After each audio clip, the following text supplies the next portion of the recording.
Hi, I'm Caitlin, a podcast producer here at C-SPAN. This week on C-SPAN's Afterwards podcast, NBC investigative reporter Mike Hixenbaugh looks at how issues around race and identity are playing out in school districts around the country. Cara Fitzpatrick, Chalkbeat story editor, interviews him.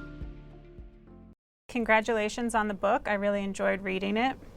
Oh, thank you so much. I'm excited to talk about it. Yeah, I wanted to start with a quote from the start of the book, which I thought really kind of sets up the conversation and what the book's about. You wrote, "America's public schools, since their very creation, have become ground zero for this country's most divisive battles over politics and civil rights, from the fights over evolution and segregation to those over sex ed and school prayer." And I just want to start with, why is that? Why do Americans fight so much over education? Well, first of all, I'm very excited to be having this conversation with you. I'm a big fan of your work and I'm grateful to have this platform to talk about the reporting. I guess it makes sense. I came into this reporting mostly looking at the ways that very, very divisive national politics was kind of being imposed into local politics at the local level, all the way down to like my HOA in suburban Houston, where in the summer of 2020, we were seeing, this vitriolic backlash to the pandemic and to the protest for racial justice. And so I came to this reporting just looking at the ways in which these really divisive national fights were playing out at the local level. And I ended up, that story led me to schools, because that's where these fights ended up. And it makes sense because, as you mentioned, the schools are where society imparts knowledge to the next generation. It's where we wrestle with what is the story of this country, what's true and what's false, what are the important details from our history that are worth emphasizing and memorizing, and which ones do we forget. And so the schools repeatedly throughout our history, and especially right now, end up becoming sort of a proxy in a bigger fight. And the fight is over, what is America? What do we stand for? What are we proud of? Who are we? And that's what we're seeing right now in school districts and in state legislatures all over the country. And I wanted to ask, a colleague of mine told me that you were not an education reporter when you started this work. Yeah. So if that's true, I'm just wondering, how did you find the story in Southlake, and why did you think it was important? You spent 4 years on it, I think. Yeah, I still don't consider myself an education reporter, even though I have had so much respect for education reporters. Because like I said, I was looking at cultural fissures in America. I was looking at how divisive, ugly politics has affected real people in tangible ways. Kind of moving beyond kind of the headlines over whatever Trump said that day, but looking at how those kinds of comments and politics and policies were affecting regular people. It just so happened that at this moment in our country's history, once again, as we've seen it repeatedly throughout history, those fights led me to classrooms, to schools, to school board meetings. And the way I got started on it is just like that. I again, in the summer of 2020, I think if any of us dare to remember that year, there was a lot going on in the country. Things were really tense. And in my neighborhood, 20 miles northwest of Houston, this was like a suburban little neighborhood where, there's not a lot of controversy or conflict. And yet, on my neighborhood Facebook page, I was seeing posts from neighbors that summer warning that they thought they saw Antifa at a nearby sporting goods store, and that maybe in the midst of all the racial justice protests, Antifa was planning an attack on Timberlake Estates, which when I read it was like, what are they talking about? But it wasn't just one neighbor. There were people in the comments replying saying, maybe they're planning it for the 4th of July to mask the shooting under the sound of fireworks. And that was just one example of this really intense fear that was emanating in these communities where there was no tension in the streets in my neighborhood. We didn't even have sidewalks. And so in the midst, I set out to kind of tell that story, how suburbs, which you know through your reporting on school privatization, suburbs really exist or were created in some instances to create an outlet for white parents who wanted to send their kids to schools that aren't desegregated. And so, there's a whole history of zoning policies and exclusionary zoning that helped create that situation. But what we've seen the last 30 years is these suburbs have gotten much more diverse. Right. And so the reporting I set out to do was really to look at how those changes in demographics combined with this kind of ugly national politics was turning suburbs into the front line of our ugliest political divides. And in the midst of reporting that story is when I got on the phone with Texas GOP Chairman Allen West. And again, in 2020, I was asking him, at that time, Donald Trump was going around the country saying that if Joe Biden's elected, he's going to abolish the suburbs and he's going to let Antifa run wild and destroy your communities. And so I was asking Allen West, what do you make of that kind of language? Do you think that is, safe to be telling people? What do you think the impacts of that could be? And do you think people actually believe this? And he said, well, let me tell you about this town called Southlake. And that was really my introduction to this affluent suburban community in North Texas outside of Fort Worth, where it turned out that parents there had begun revolting against attempts to address complaints of racism in the school district. And so I scribbled a note on like a little Post-it note saying look into what's happening in Southlake, and kind of set it aside for a few months. But that was the beginning of me, as you said, spending 4 years becoming an education reporter, apparently. I love the Post-it note just because so many stories start that way, and I, as a journalist, really related to that. But one of the things I wanted to talk about is just why you thought what was going on in Southlake was important, because you could view it as just this one small community, and not see it as representing a larger fight. And so I was interested that you saw that, or at least I think you saw that early on, that this was sort of something that spoke to a larger issue going on in the country. So I wonder if you can just talk about that a little bit. Yeah, I mean, I think it ties back to what I was experiencing in my own community and in my family. And I do think, some of the best journalism comes from when we feel or experience something in our own life and ask questions about it. And so, in the midst of what I was describing as like this kind of acrimony in my neighborhood, where things were really kind of ugly on the social media page, and there was just the politics was visible everywhere with competing yard signs. And in the midst of that, my wife, who is a biracial black woman, put out a Black Lives Matter sign in our yard in suburban Houston. And it was just at the time, you remember, like 2020, the march, the protest for racial justice, Black Lives Matter for like a brief window felt like universally accepted as a repudiation of systemic racism or the history of racism in America. And it was a small kind of gesture to say like, oh, we live here too, or for her, I live here too. And that resulted in weeks of targeted attacks in my yard, where someone was coming with their four-wheeler and doing donuts and digging up divots in the yard. And that felt so personal, hearing that rumble of that engine weekend after weekend in the middle of the night while my kids were sleeping. It felt threatening. And I didn't realize at the time, but it made my wife, who's had a much different experience than me, feel like they don't want me here. I don't feel safe in my neighborhood. And that's a very distressing feeling. And so when I started reporting initially on the story in Southlake and talking to parents of black students there and students themselves about what they were experiencing, they were saying some of the same things about feeling unwelcome, feeling unsafe. And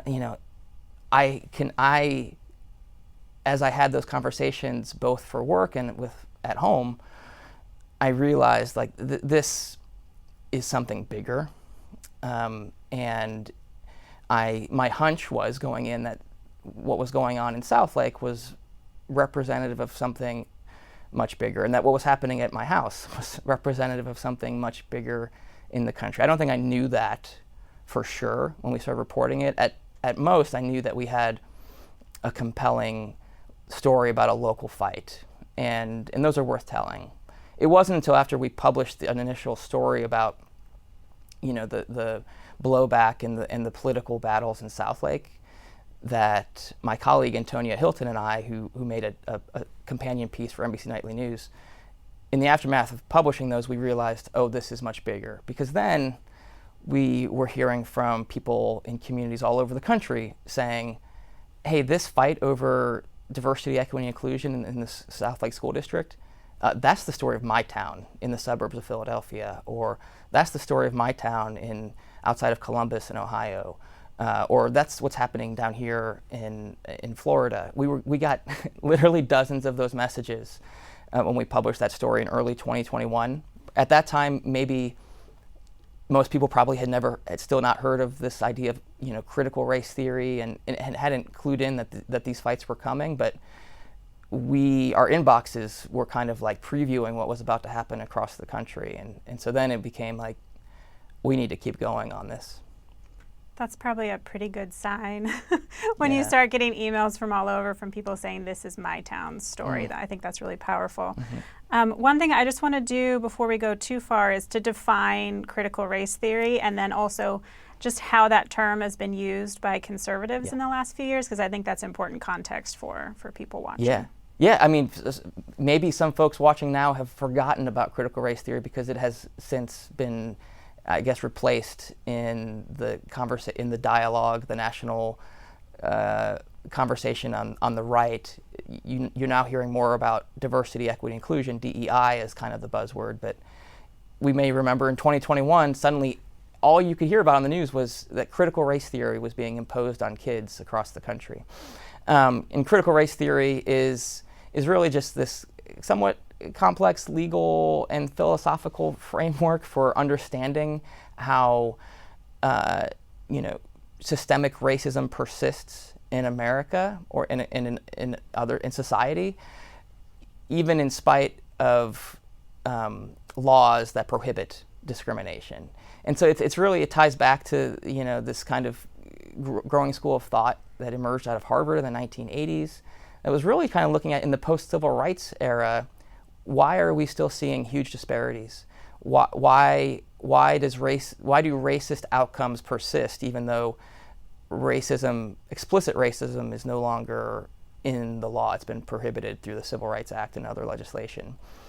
And a great example actually is of what a critical race theorist might look at is one of the things I found in reporting on Southlake and in other suburbs is, again, in the era after Brown v. Board of Education required schools to integrate, and after laws were passed prohibiting schools and communities from explicitly discriminating on the basis of race, communities like Southlake passed policies through their zoning code that had the effect of walling black families and other minority families out of the community by requiring homes to be built on 1 acre of land, right? And not allowing for multi-family housing, basically ensuring that only wealthy people can live there. And in America, wealth is often a proxy for race. And so Southlake, for most of its history, was almost all white. And so, critical race theory means kind of looking at that and understanding how these race-neutral policies might lead to racist outcomes. That's critical race theory. What happened in 2020 and 2021 is an conservative activist named Chris Rufo kind of seized on that framework, which very few people were familiar with, and he kind of defined it and rebranded it, is what he told me, as a way of describing things that make conservative white people feel uncomfortable. And so, if if a school district was, working on diversity, equity, and inclusion plan like Southlake was, that plan was branded as critical race theory. And that came to mean they're going to teach white kids that they're oppressors. They're going to teach black kids that they're inherently victims. And that's the kind of language you heard over and over again, that this is what critical race theory. Donald Trump picked it up and also described it as this kind of toxic ideology that says that race is the most important thing about any individual, and that these kind of victim oppressor categories are default based on your skin color. Critical race theory doesn't say that. That's not really. It's really actually not about individual racism. It's about examining at a systemic level. But as we saw in 2021, that phrase took off like wild, and you couldn't tune into nightly news without seeing a report from a school district somewhere where parents were upset that somebody in the district was trying to bring in this scary sounding thing, critical race theory, to basically indoctrinate kids to, if they're white, hate themselves and to hate America. Yeah, it's really interesting how quickly that took off and how successful it was, because I hadn't heard of it before Chris Rufo kind of made it into what it became. One thing I thought was sort of striking in the reporting you did in the book was that when conservatives talk about diversity and inclusion programs, or they talk about critical race theory, they're always saying this is indoctrination by the left. This is teachers trying to indoctrinate kids. But in Southlake and in some of the communities that you wrote about, the efforts to create diversity and inclusion programs often followed very real complaints by students and families about racism and bullying. And so just in other words, it didn't come out of nowhere. These programs were a response to an actual problem faced by real students. And so I wondered if you could talk about that a little bit, because it does feel sort of jarring when you look back at some of the reporting you did and you see really, really awful things that students were being told or were hearing or experiencing. Yeah, if you watched the news, if you just tuned into the news suddenly in 2021 and watched some school board meetings, you got the message that conservatives felt like while they weren't paying attention, some extremely far left people had suddenly come up with a plan to indoctrinate kids with these ideas. And that's how it was kind of framed in Southlake. The conservatives weren't paying attention, and these leftists came in and suddenly started doing this. But so I wanted to go back to the beginning, and see the origin of the plan to impose or create a diversity and inclusion plan in Southlake and what prompted it. And it really followed a national pattern that I found copied all over the country in the Trump era. After President Trump was elected in 2016, in a campaign that featured a lot of vitriolic language about immigrants, and that helped usher kind of this resurgence of, or a more open embrace of white nationalism, and we saw what happened in Charlottesville. That rhetoric was trickling down into classrooms and schools all over the country. So you were seeing, if you just did a Google News search in 2016, 2017, 2018, you will find dozens of articles about kids chanting "Build the Wall" at their Hispanic classmates, or someone carving the N-word and MAGA next to each other on a school bathroom stall. And there's data to show that these types of incidents were increasingly being reported to the federal government during this period. And so, all of these school districts were dealing with that in the era before the critical race theory panic. And so what happened in Carroll at Southlake was, in one of these incidents, some students filmed themselves chanting the N-word in 2018, which then, that wasn't the impetus. The video itself wasn't the impetus for action. What followed the video was dozens of parents of black students, parents of LGBTQ kids, parents of Hispanic students coming forward to say, my kids have been experiencing hearing these slurs and having these kind of racist jokes thrown their way at Carroll schools forever.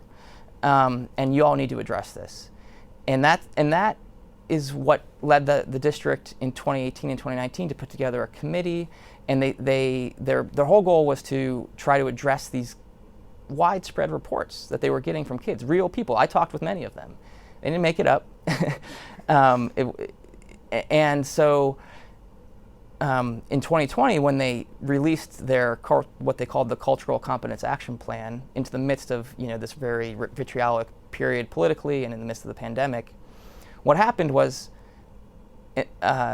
conservative parents who hadn't really paid close attention to the racial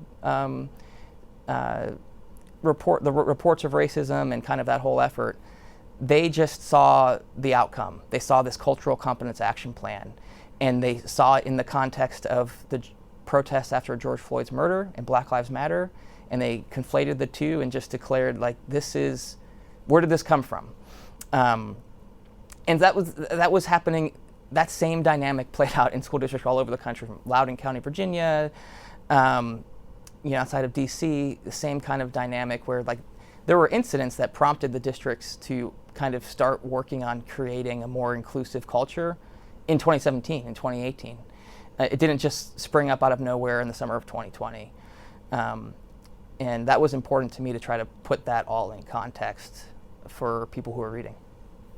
Yeah, I was really struck by it because I think if you just had turned on the news a couple of years ago, you would not have maybe had some of that context, and instead it sounds as you said, that people just weren't paying attention, and suddenly this devious thing is occurring. And one of the things I also thought was interesting in Southlake is that there was initially some support for the plan, it seems, and then with the backlash, it wasn't just, we don't agree with this. It was, the people on the school board must be Marxists, they must be far left activists, and a lot of them were actually conservatives, from Southlake. And so this idea that you couldn't just disagree about the plan, but that actually this person that presumably a lot of people know on the school board is actually, your enemy, or is actually trying to do something, this secret plot. And I thought that was really striking in the book, that dynamic. And I wanted to, one thing that I was also sort of struck by is that as someone who's covered school boards for a long time, they used to be rather dull places quite often, unless there was like a sex ed policy or a school boundary change. These were not the most interesting meetings. Sometimes the reporter is like one of 2 or 3 people in the audience. And so, when this idea of taking over school boards became this kind of rallying cry on the right, it was almost jarring. And so I just, in the book you say Allen West said the most important elected position in the United States of America is school board. And then Steve Bannon, a Trump advisor, made a similar comment. So why did that take off? Why school boards? Well, I think that took off in Steve Bannon's case specifically because they were seeing the news reports and saw an opportunity. And I think you mentioned this idea that that the school board initially had support in Southlake for some of these changes, and it was the case. Like when they initially announced the plans to try to put together a committee to address these things in 2018, and in 2019 there was these community-wide gatherings hosted by Southlake's mayor, and the school board president, Michelle Moore, was there for these, and these city council members were kind of, yes, we're going to address racism. Conservatives, Republicans, across the board, white, any race, there was kind of a unified response. And I think what followed is really telling. And I think about the story of Michelle Moore, who again was the school board president, who's a lifelong Republican, and she heard all the student complaints and kind of helped lead the effort to try to address these things. And again, had that support from the mayor, from members of the city council, from business leaders. And in the aftermath, after Allen West declared the school board's most important elected position in the United States of America, and all of the kind of backlash to the Cultural Competence Action Plan was building, people who had supported Michelle Moore turned on her. and accused her of kind of, forcing this down onto, conservative families. And again, she's a lifelong Republican. I don't know if she voted for Trump, but she's conservative, but she was being described in the media, in local media and by conservatives as kind of like a progressive, this kind of left person who's pushing this policy from the left. She was, called a Marxist and all these things. That's another pattern that we see across the country. There's this false dichotomy that's being presented in a lot of the coverage of these school board conflicts, where conservatives are fighting against liberals for control of school boards. But like the candidates who are being targeted by the Moms for Liberty type groups often are themselves Republicans or conservatives who just have a different perspective on what schools should do to address discrimination, or how schools should address, the history of racism in the curriculum. And the groups that are kind of rising up to oppose Moms for Liberty and others are often, pretty diverse in terms of political thought. There's moderate conservatives, along with, very liberal people who are opposing this kind of far-right incursion into their school boards. And it's a little more nuanced and complicated than what we often read, I think. Right.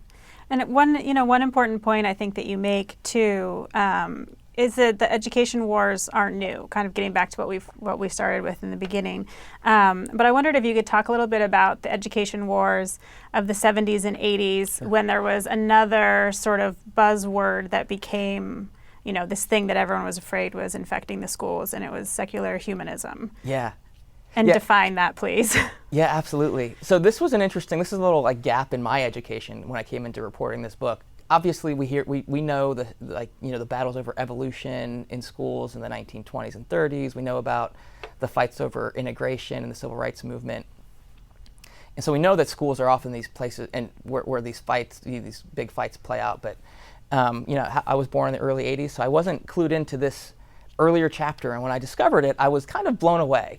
Because if you go back and read some clips from the 1970s and 80s about the kind of push by the Christian conservative right to defeat what they called secular humanism inside public schools, you could, in many cases, swap out the words secular humanism and paste in critical race theory into these articles, and you would not necessarily know that they were from the 1970s and 80s. And so what happened is, in the aftermath of the civil rights movement and in an era of, just like now, in an era of changing cultural norms around gender and, the fight for women's rights and all these things, there was a backlash on the kind of Christian right against more inclusive curriculum in schools, and a backlash against what they saw as the removal of God from school. These rulings prohibiting school prayer and in prohibiting, compulsory Bible readings in classrooms. There was kind of this backlash. And so, much like today, they honed in on this idea of secular humanism, which is just kind of this philosophical framework that rejects religion as the sole basis for morality, and instead prioritizes, relying on science and fighting injustice of any kind, and relying on logic to fight injustice of any kind.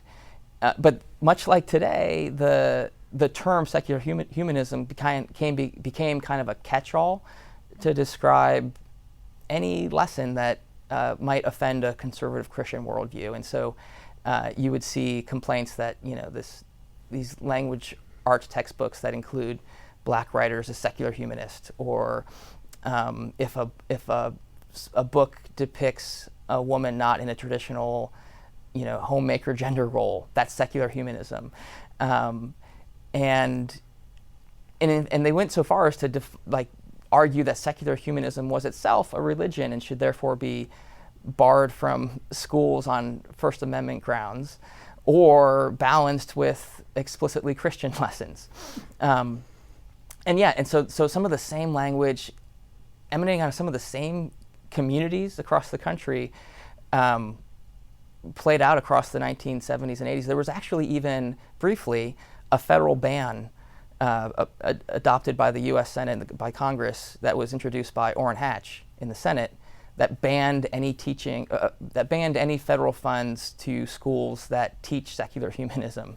But just like the wave of anti-critical race theory laws today, it wasn't really defined, and as a result, it just sort of left educators guessing at what might count as secular humanism, and it resulted into in many cases of teachers just kind of self-censoring out of fear. And there's just so many parallels to today. This was happening on a smaller scale than what I think we're seeing today in terms of the backlash to critical race theory and transgender acceptance and LGBTQ library books, but it really previewed what we're seeing and offers some lessons. Yeah, I actually thought about, there was a paragraph in one of the chapters about that it listed some of the names of books that had been challenged, and I thought you actually could replace the year with any of the last few years, and it would read like current events, and I thought that was really striking. One of the things that's kind of come out of the current backlash, is that we've seen a lot of, really a wave of Republican-backed bills to limit how teachers can talk about race and racism and LGBTQ history and sexuality. And we've also seen this wave of book challenges. What have been some of the effects of those laws? You just hinted at it a bit. Yeah, in most Republican-controlled red states, there are laws on the books now limiting how teachers talk about racism or the history of racism in America, kind of mandating a patriotic interpretation of the nation's origin, in some cases such as Florida and Texas and elsewhere, prohibiting discussion or limiting discussion of people of different gender identities or same-sex relationships at certain grade levels. And in some places that's just led to, that's the law, and so library books are flying off the shelves in Florida and elsewhere to try to comply with those laws. But even in places where those laws haven't been passed, there's I think, a culture of fear among many educators today.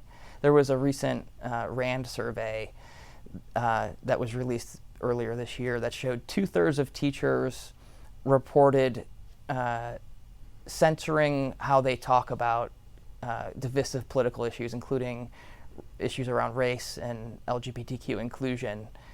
And that finding was still the case and included teachers who teach in school districts where there are no explicit restrictions, no state laws and no local prohibitions, simply because those teachers they reported that they were worried that if they pulled out a picture book to their elementary school classroom that depicted two dads holding hands, that the school district might not be able to protect them if parents get really upset. And so they're just, because of, there's been a lot of reporting recently showing that actually the idea that these school culture wars is going to be a silver bullet for Republicans to retake the suburbs, which is like Steve Bannon's whole pitch and Chris Rufo's, that it's not really panning out. Moms for Liberty and other groups are losing in a lot of places, and so they're not like winning new suburban voters. They're just kind of taking these national divisive issues and superimposing them onto local school boards. And so if your community leans Republican or leans Trump like Southlake does, you're gonna get a bunch of anti-CRT school board members. And if you're a left-leaning suburb, you'll probably, the progressives will win out. But and so they're losing lots of those races, Moms for Liberty, but it's still having an impact in those districts because of the state laws and because of just the pressure campaign, the fear. What teacher wants to be accused of trying to harm kids or indoctrinate them? And so I think we're seeing a lot of, in this current moment, fear and censorship and self-censorship. Right, and teachers, putting away their classroom libraries, which is actually really sad to think about, or taking out the books that maybe the district had made an effort to put in to make a more welcoming environment. One of the really sort of crazy anecdotes in the book, I think in Southlake, involves a teacher training after one of these laws passed, where an administrator tells teachers that they basically had to teach both sides of the Holocaust. And I think I remember the stories on that when it happened, because it was so just insane. But I wonder if this is one of the consequences of trying to tell teachers to teach history without upsetting anyone, or saying we have to be neutral. Because I think, one of the teachers that you quoted said, how can you be neutral about the Holocaust or about racism? And so I wonder, is that something that you've talked to teachers about, this idea of how can you be neutral when you're teaching certain types of history? Yeah, I mean, this strikes to the heart of what we talked at the beginning of this, is how do we talk about our history, about the American story, about who we are. And so that incident you talked about in Southlake, it followed Texas had passed its version of an anti-CRT law. Even though the law didn't mention critical race theory, it was promoted that way. And it included this kind of line that's been repeated in legislation across the country that says, if a teacher is going to discuss or present a currently controversial subject, they need to present both sides or opposing viewpoints on that subject. Now, what's open for interpretation is what is currently controversial.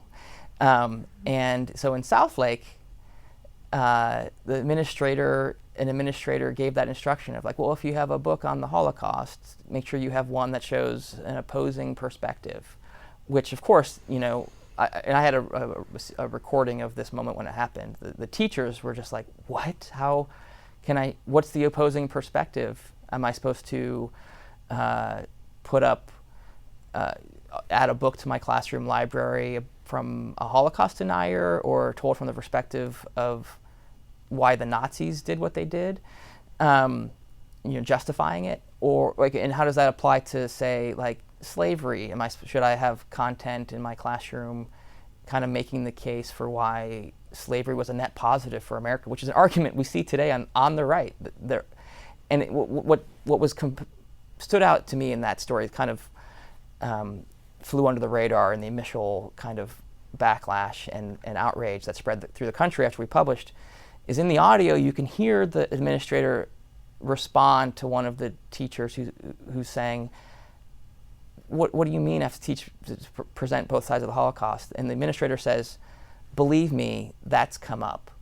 And that stands out to me because what's happening in a lot of these cases, these are not widely held beliefs in society, but or it does not represent this idea that maybe the Holocaust was faked. That's not a majority opinion. But right. if one or a couple vocal parents make it a problem for you, it's a problem for you. And so these laws combined with the kind of growing visibility in our culture to these anti-Semitic views, white nationalist views, Christian nationalist views, it kind of gives that minority vote, or that even just very lone parent, a veto power. It might offend that parent, and so we can't tell any of the kids. It's going to affect how all of the kids learn about these events.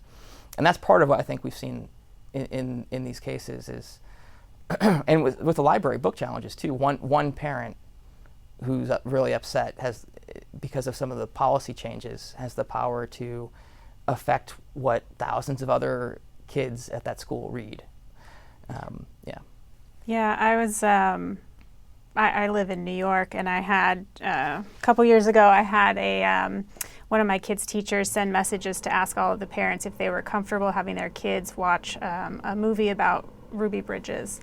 And I just thought, I wonder if this is related, because there's so much less of that happening in New York, but I just wondered if this was something that she always did, or if it was something that was just this kind of awareness that, that maybe it would be best to ask on the front end. And I didn't ask her why. I just said, of course I'm fine with that, But it was interesting to me at the time, just, knowing what was going on in the country. One of the things that I thought was really heartbreaking in the book is that, I don't want to give away names or anything for people who are going to read it, but some of the teachers that objected or raised concerns about some of these issues, really had horrible things happen to them, and also had their livelihood, threatened if they were going to continue to be able to teach and work. Mm-hmm. And so I don't want to give away names, but can you talk a little bit about that issue of teachers really facing threats?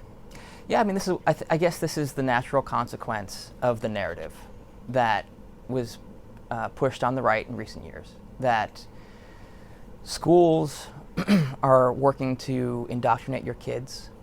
They want to teach white children to hate themselves. And kind of evolving out of that was this idea that teachers are working they're trying to groom your kids into LGBTQ lifestyles. They want to push transgender identity onto your kids and get them to change genders. These aren't just like some fringe people making these allegations. These are things like out of the mouths of Governor Ron DeSantis in Florida and Greg Abbott in Texas. And it only makes sense that if that message is the one being projected out into the world, that people are going to believe it, and they're going to look for who's doing this. And so in the book, yeah, I tell the story of some teachers, and a couple in particular, and a librarian also, who became the target of those allegations. Baseless, but real in terms of how they affect you. That, hey, you have books in your classroom that depict LGBTQ relationships. Even it's a kid's book, there's no sex in it, but it shows that, and that's evidence that you're trying to groom my kid into this lifestyle. You're a predator. You're a groomer. And I include in the book, you really start to understand some of these things when it happens to you. And so I include in the book a moment during the midst of reporting on these stories a couple years ago when one of those allegations was leveled at me. I had done a story about library books, LGBTQ library books coming off the shelves in a suburban Houston school district. And for that story, I talked with a queer 17-year-old high school senior who wanted me to know and shared that because her parents aren't accepting of LGBTQ people and identities, she's not out to them. But her school library is like this one spot where she feels safe to read and read books and see herself reflected in what she's reading. And now that was under a threat. And so I was just kind of showing the stakes of what's happening in this movement. Day after that story ran, my phone started exploding with phone calls and text messages from numbers I didn't recognize. And one of them finally texted, like, can you get on the phone? I sent my email address, and she followed up, this mom, who was not connected to that student in any way. She emailed to say, hey, we saw your story. We saw that you spoke with the 17-year-old about, and without her parents' knowledge, and about her sexuality. She said this is one of the first steps toward grooming, and we feel this is grounds to file a police report with Katy Police for soliciting a minor, accusing me of basically being a child sexual predator. And you're a journalist, right? And so we get hate mail, we get mean messages. Sometimes it's really mean, but after nearly 2 decades of doing this, you kind of let it roll off. And when the criticism's in good faith, you'll respond. But for the most part, you get really thick skin doing this line of work. This hurt me. This allegation, even though I knew it was nonsense, even though I knew there was no legal basis for their threat and that this would just go away, it knocked the wind out of me. I remember going down. My wife was home. Going downstairs and feel really emotional and just needing to like sit down for a while and tell her what happened. And it made me, I felt sick, and I felt like, dude, why am I even in this business? That wasn't a lasting thought, but I thought like, why am I doing this? I could do something other than this. And be accused of being a child predator. And then, though, later, after I kind of overcame those thoughts, it hit me like, oh, imagine how librarians are feeling. Some school librarian who isn't used to hate mail, who wasn't is not a public figure, doesn't put her name on top of her articles and publish in the world, who just stocks shelves and tries to hand kids books that they might like to read. How do those allegations affect those people? And I know it must be devastating to them and have a huge impact on their ability to do their job, and also probably makes a lot of them, and I know this from talking to them, makes a lot of them think maybe I shouldn't be doing this anymore. Maybe I don't want to be a librarian. Maybe I don't want to be in the classroom. Yeah. And that's a loss. That's a loss for everybody.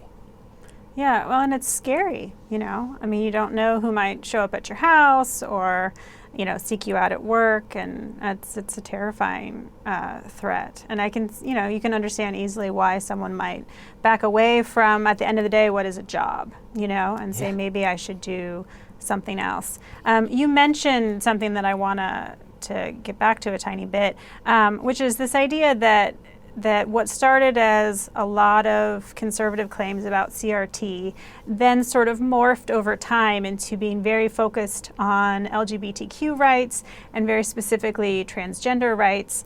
And Chris Rufo, who just tends to be rather candid in some of his comments about political strategy, he said, I think to the New York Times, that the sexuality issues were more explosive politically than race issues.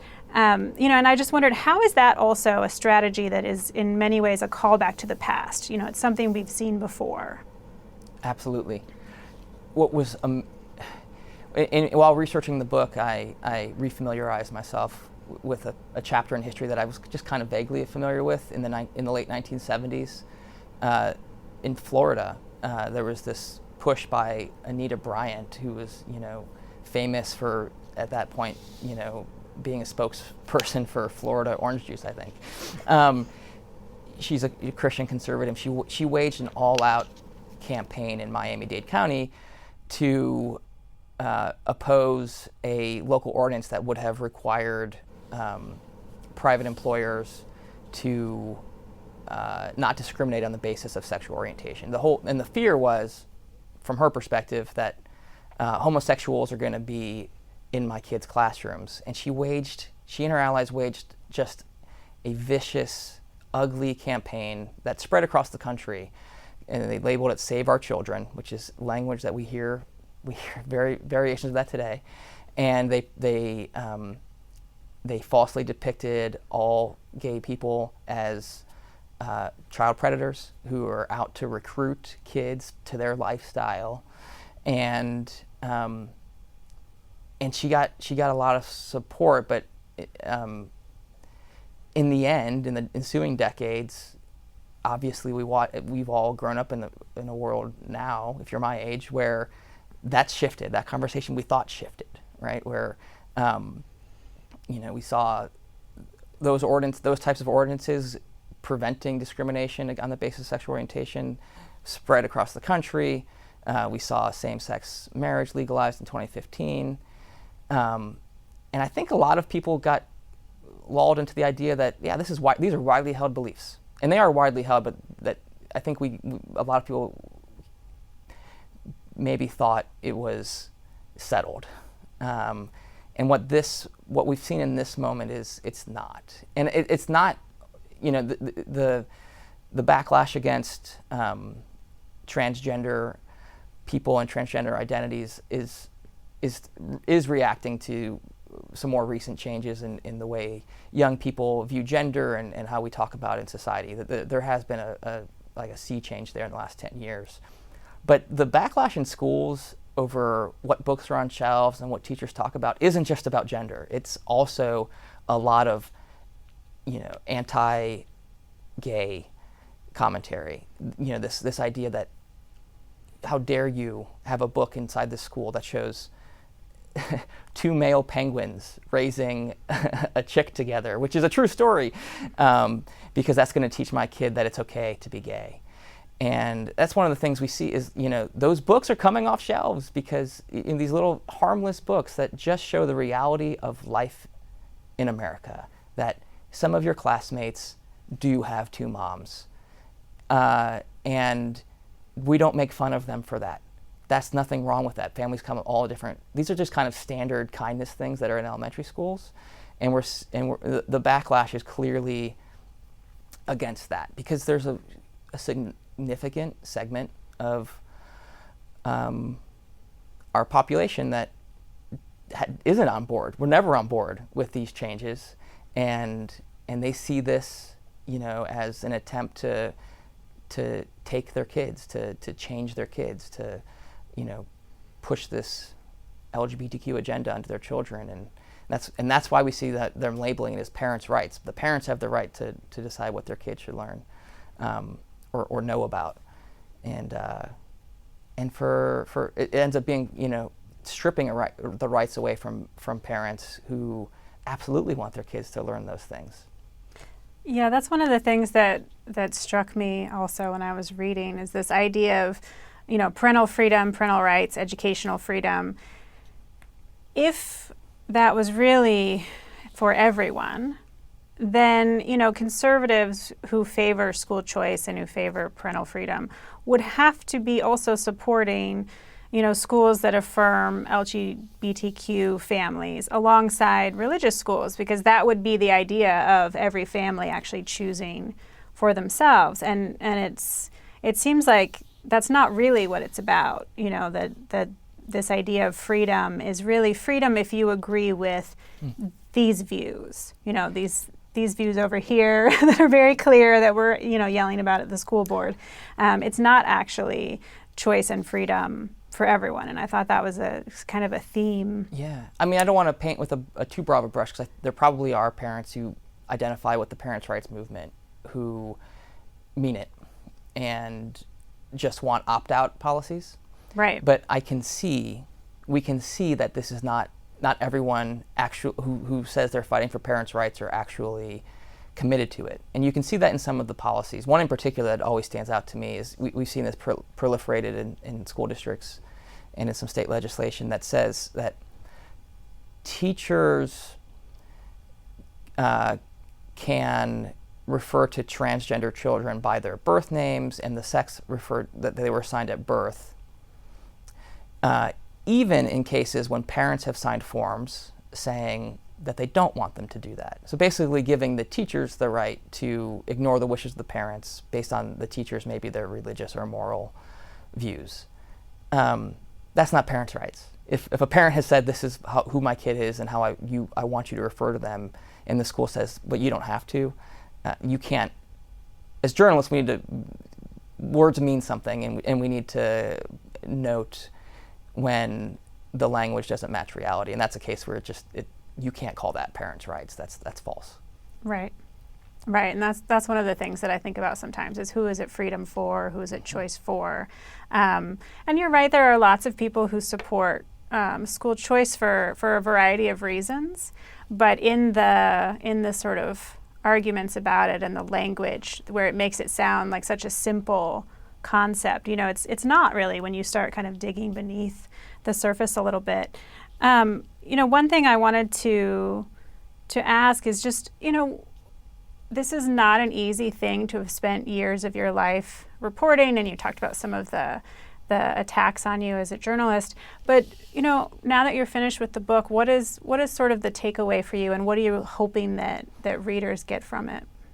I think the biggest thing that I wanted from the very beginning of reporting on this was to take some of the temperature down in terms of the allegations and the narrative, and to complicate that with the stories of students and teachers and parents who are real people who mean well, who aren't bad people, and to just show where they're coming from.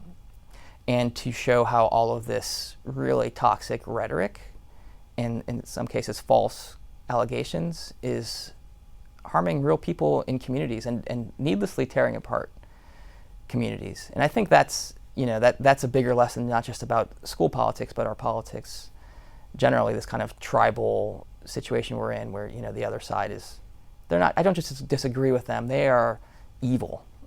In some cases we're hearing like, you're being guided by Satan is some of the allegations we see here. And this is dangerous. And it has real impacts, even if it's just words and not actions. It has impacts on people, and it makes people feel unsafe, unwelcome in their communities. And I don't think that a majority of Americans want that, actually. And so I hope that if I could just, share these stories in depth, and, people may disagree on, and there should be disagreement on, what are the policy solutions and what is the way to address these things. But if we could just agree on some basic facts and, and show that some of the people who've been accused of wanting to harm kids and teach them these horrible things, you may disagree with them on how on their, politics or their approach, but this idea that they are out to harm kids, I wanted to challenge that and to show the stories of what's actually happening. I want to thank you for doing that, for your work, and also I think that I hope that despite some of the sort of nastier things that have occurred, that you continue writing about education and working on education. Like I said, welcome to the fold of education reporters. We will never let you go. So thank you so much for the conversation. Thank you for such thoughtful questions.